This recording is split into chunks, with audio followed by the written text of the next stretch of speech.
পুলিশের কনস্টেবল নিয়োগে বিভিন্ন ধাপে বাদ পড়া প্রার্থীদের তথ্য সংগ্রহ করত সাফায়েত হোসেন ও এনামুল হক। প্রভাবশালী ব্যক্তি ও ঊর্ধ্বতন কর্মকর্তাদের সঙ্গে যোগাযোগ রয়েছে দাবি করে চাকরি নিশ্চিত করার শতভাগ গ্যারান্টি দিয়ে লাখ লাখ টাকা হাতিয়ে নিত চক্রটি। নগদ টাকাসহ প্রতারক চক্রের 2 সদস্যকে গ্রেপ্তার করে সিআইডি।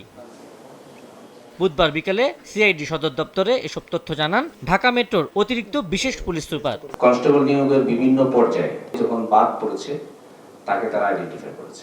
এখানে একজন সাফায়াত যিনি উনি পরিচয় দিয়েছেন যে উনি সেনাবাহিনীতে কর্মরত ছিলেন। প্রত্যেকটা রেঞ্জ হচ্ছে 10 থেকে 12 লক্ষ টাকা। 4 থেকে 5 জনের নিকট থেকে অলরেডি তারা টাকা নিয়েছেন। তাদের যে অপারেশন আর কি, এটা করার সময় আমরা হাতে নাতে তাকে ধরে ফেলেছি।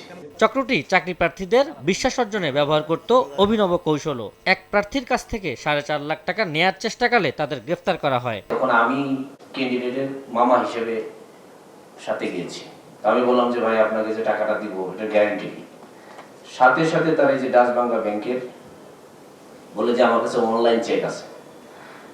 আমি বললাম যে আমি তো আজকে 5 লাখ টাকা দিব। বলে যে ভাই আপনাকে 5 লাখ টাকার চেক দিয়ে দিচ্ছি।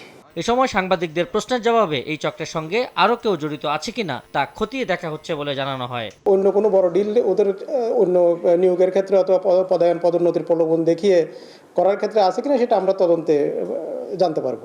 সিআইডি জানিয়েছে গ্রেপ্তার সাফায়েত হোসেনের বিরুদ্ধে হত্যা, চেক জালিয়াতি ও প্রতারণা সহ একাধিক মামলা রয়েছে। তার নামে আরও ইতিপূর্বে 3টা মামলা আমরা এখানে দেখতে পেয়েছি। আবু সাইদ নিশান, সময় সংবাদ, ঢাকা।